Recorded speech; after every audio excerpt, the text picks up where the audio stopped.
안녕하세요. 스크래치로 배우는 자료 구조와 알고리즘 강의를 하게 된 정혜진입니다. 앞으로 10차시 정도 자료 구조와 알고리즘을 스크래치라는 블록 코딩 언어로 알아보도록 하겠습니다. 첫 번째 교시는 알고리즘의 개념에 대해서 알아보겠습니다. 알고리즘의 어원은 페르시아의 수학자 무하마드 알카리즈미의 이름에서 유래되었습니다. 무하마드 알카리즈미는 인도의 아라비아 숫자를 사용해 세계 최초의 사칙 연산을 만들고 숫자 0을 만들어 위치를 정한 사람입니다. 그래서 무하마드 알카리즈미는 대수학의 아버지라고도 불리웁니다. 이 아라비아 숫자와 그의 연산법이 오늘날 우리에게까지 알려지게 된 것은 이탈리아의 수학자인 레오나르도 피보나치 때문입니다. 레오나르도 피보나치는 어린 시절부터 상인이었던 아버지를 따라 아랍을 여행하면서 아라비아 숫자를 알게 되고 무하마드 알카리즈미의 사칙 연산에 대해 자연스럽게 배우게 됩니다. 그는 이탈리아의 로마 숫자보다 알카리즈미의 계산법이 훨씬 쉽고 유용하다고 생각해서 유럽의 아라비아 숫자를 널리 알리게 되고 무하마드 알카리즈미의 사칙 연산법을 전파하게 됩니다. 그 과정에서 알카리즈미의 계산법이라는 뜻으로 알고리즘이라는 단어가 생겨났습니다. 오늘날은 특정 문제를 해결하기 위한 절차나 순서를 나타내는 말로 정의되고 있습니다.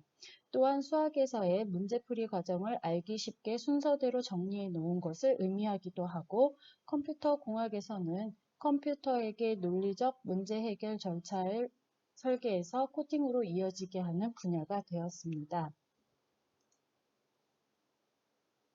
이렇게 알고리즘이라는 단어는 생소하기도 하고 어려우면서 간단하고 쉬운 개념입니다.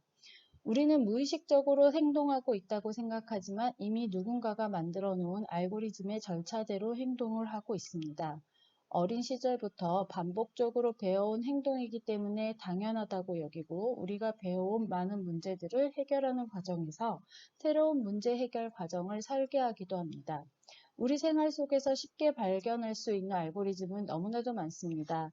레고 설명서라든지 음료수의 자판기는 이것을 만든 사람들이 사용할 사람들에게 아주 간단한 알고리즘을 실행하도록 하고 있습니다. 이들 중 어느 순서 하나 빼먹고 행하거나 마지막 단계부터 실행한다고 결과가 나오지 않습니다. 반드시 알고리즘의 순서대로 순차적으로 실행해야 결과가 제대로 나옵니다. 그럼 우리는 왜 알고리즘을 알아야 하는 걸까요? 우리가 사는 시대는 소프트웨어 시대라고 또는 4차 산업 시대라고 합니다. 주변에는 소프트웨어가 들어가지 않은 전자제품을 찾아볼 수가 없을 정도입니다. 심지어 가구인 침대에도 소프트웨어가 들어가서 내가 책을 읽을 수 있게 의자처럼 만들어 주었다가 잠이 들면 다시 눕혀지는 제품이 팔리고 있습니다. 여러 회사들에서 앞다투어 인공지능 로봇을 개발하고 있습니다. 앞으로 이런 인력 대처가 가능한 인공지능 로봇을 100만 대 이상 만들 예정이라고 합니다. 앞으로 우리는 빅데이터, 인공지능 로봇들과 함께 생활하면서 우리가 가진 직업의 많은 분야에서 함께 일해야 할 것입니다. 어느 직업군의 사람이든 인공지능 로봇과 함께 일해야 할 시대가 시작되었고 우리는 로봇의 정신인 소프트웨어의 일처리 방식을 알아야 함께 일할 수 있을 것입니다. 그럼 알고리즘은 어려운 것일까요? 앞에서 본 레고 설명서나 음료수 자판기가 어렵지는 않았죠? 최근에 등장한 키오스크는 어떤가요? 키오스크는 계산대에서 주문 및 계산을 담당하는 로봇입니다. 그래서 계산대를 담당하던 사람은 이로 인해 매장에서 다른 일을 할 수도 있게 되었죠. 처음 출시되었을 때는 모든 사람들이 키오스크보다 계산대를 더 많이 찾았습니다. 그렇지만 낯설은 키오스크에게 다가가 보면 글씨를 읽을 줄만 안다면 그리고 손가락으로 화면을 터치할 수만 있다면 누구나 쉽게 키오스크를 사용할 수 있는 알고리즘을 실행할 수 있습니다. 이 과정에서 우리는 누가 키오스크를 사용하는 방법을 가르쳐 주지 않았습니다.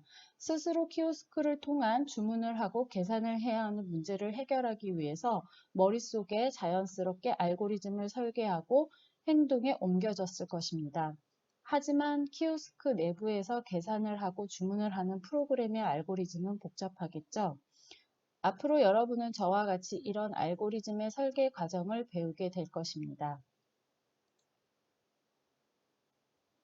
자, 그럼 알고리즘을 어떻게 설계하나요? 처음에 알고리즘은 수학에서의 풀이 과정이라고 했습니다. 수학에서의 간단한 문제를 한번 풀어봅시다. 어떤 수에 3을 곱해야 하는데 실수로 나누었더니 6이 나왔다. 어떤 수를 구하고 제대로 계산하고 답을 구하세요. 제일 먼저 해결해야 할 문제는 무엇일까요? 실수로 계산한 식을 정의하는 일이죠. 그 다음에 계산식에서 어떤 수를 구하는 일입니다. 두 번째로 해결해야 할 일은 원래대로 계산하기입니다. 마지막으로 답을 적는 일입니다. 이 절차가 바로 알고리즘입니다. 이 절차대로 풀라고 다른 사람들에게 알려주면 이와 똑같은 방식의 다른 문제를 접했을 때 이 절차대로 해결할 수 있을 겁니다. 이렇게 알고리즘은 누군가에게 또는 컴퓨터에게 문제를 해결할 수 있게 순서대로 해결 방법을 풀어놓은 것입니다. 알고리즘을 좀 더 살펴봅시다. 컴퓨터에게 일을 주기 위한 과정입니다. 나와 같은 컴퓨터에게 일을 가르치려고 합니다. 또는 7살 어린아이에게 샌드위치 만들기를 시켜본다고 가정해 봅시다. 우리는 샌드위치 만드는 과정을 다 알고 있습니다. 그러나 로봇과 7살 어린아이는 샌드위치 만드는 법을 모릅니다. 순서대로 잘 가르쳐 줘야겠죠. 샌드위치를 만드는 순서를 지키지 않는다면 이상한 샌드위치가 만들어질 것입니다. 이와 같이 컴퓨터는 모든 일에 알고리즘을 필요로 하고 내가 적어준 순서를 순차적으로 하나씩 수행합니다. 이런 순차적 명령어의 집합이 바로 소프트웨어가 되는 것입니다. 컴퓨터에게 일을 시키기 위해서는 이런저런 조건이 필요합니다. 컴퓨터는 일반적인 상식이 없는 어린아이보다 못하다고 생각하면 됩니다. 그래서 조건에 따라 일을 배워야 합니다. 어떤 문제를 해결하기 위해서는 그 문제를 해결하기 전에 필요한 정보 또는 사전 지식이 있습니다. 이것을 컴퓨터에서는 입력이라고 합니다. 입력을 받아서 해결한 일의 결과를 출력이라고 합니다.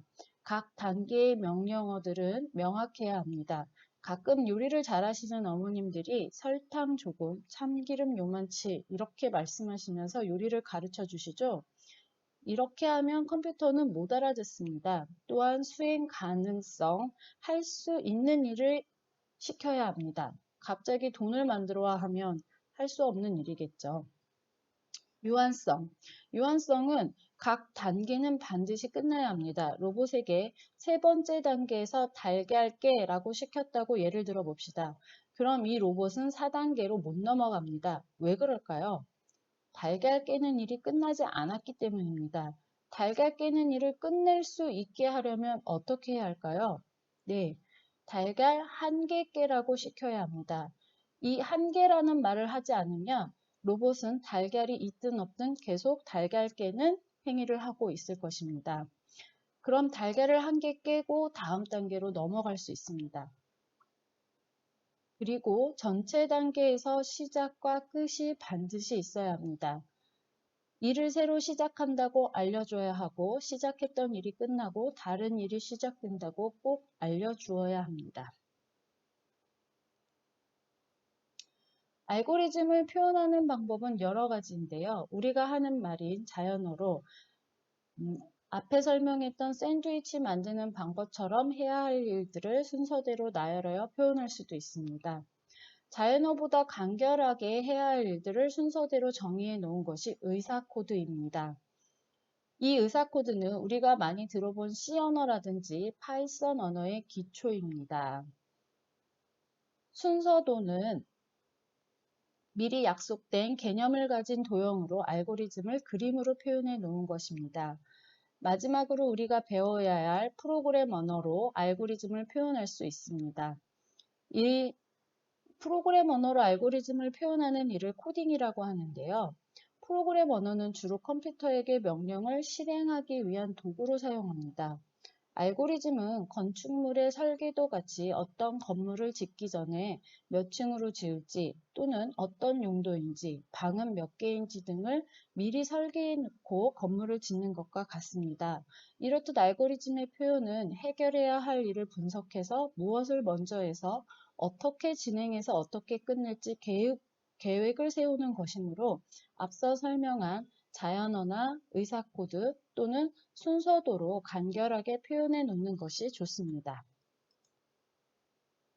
순서도 기호의 의미입니다. 타원형은 시작과 끝을 나타내고 평행사변은 자료의 입력과 출력, 직사각형은 처리 및 실행, 마름모꼴은 참과 거짓으로 대답할 수 있는 질문입니다. 각 도형에는 순서를 알려주는 흐름선이 반드시 존재해야 합니다. 그럼 다음 순서도는 어떤 일을 하는 절차일까요? 네, 바로 달걀 후라이를 만드는 절차입니다. 요즘 나오는 요리 로봇은 이런 절차를 거쳐서 일을 수행하고 있을 겁니다. 그럼 우리가 컴퓨터에게 할 말을 전해줄 도구인 스크래치를 살펴볼까요?